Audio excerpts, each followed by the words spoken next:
بسم الله الحمد لله والصلاة والسلام على أشرف الأنبياء والمرسلين نبينا محمد وعلى آله وأصحابه أجمعين الطيبين الطاهرين الأطهار.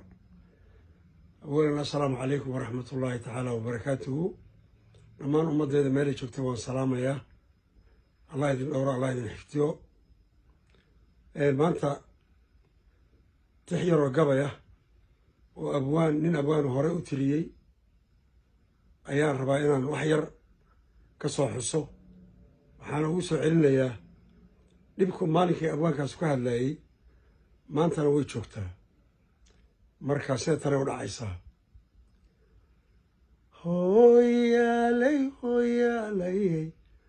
hooyaalay hooye allah hooye hooyaalay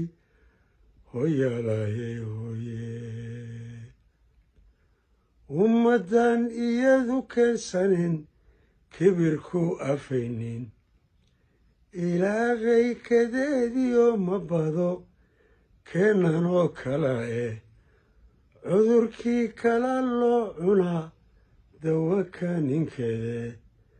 kankaraqa qabiilka na suray keena xadhig dheere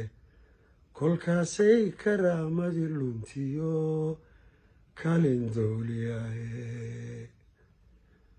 intii aan sidaa loo kambarin sharaftii karbooday laakiinse kolkoolintii kala jab soo muuqday abwaanadu kasmiyo waana badan way ka tiriyeene ka daayay wax badan baanu nidhi eega kibirkane ha yeeshee kirbay nagu dhaheen diidma keli waaye kolkaasay karkaaradii shubeen dhiikar koorsamaaye kursi doone kooxuu watiyo keligii noolaade hadba kii waxaystaa ratibi koox dadlaysya ahee kuma yaala keebka hayo kaga karsiyaala kuma yaala aan kala jeclayn kowsar iyo naarta kuma yaalka bada dhiigga kulul waa ka aadmiga intaasoo kunbaa kugu tartami ka anaa diliye ilaahii kitaabkii furqan keenayo mahadle adaa karaa adaa kaamiloy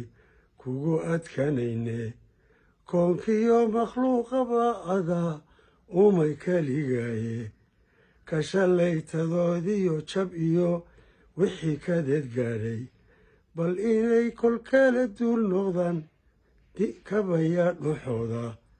ama ay kol kala duul noqdaan kasma gaarad yeesha ama ay kol kala duul noqdaan diinta koor u qaada kalgacaylkii ummadayda ood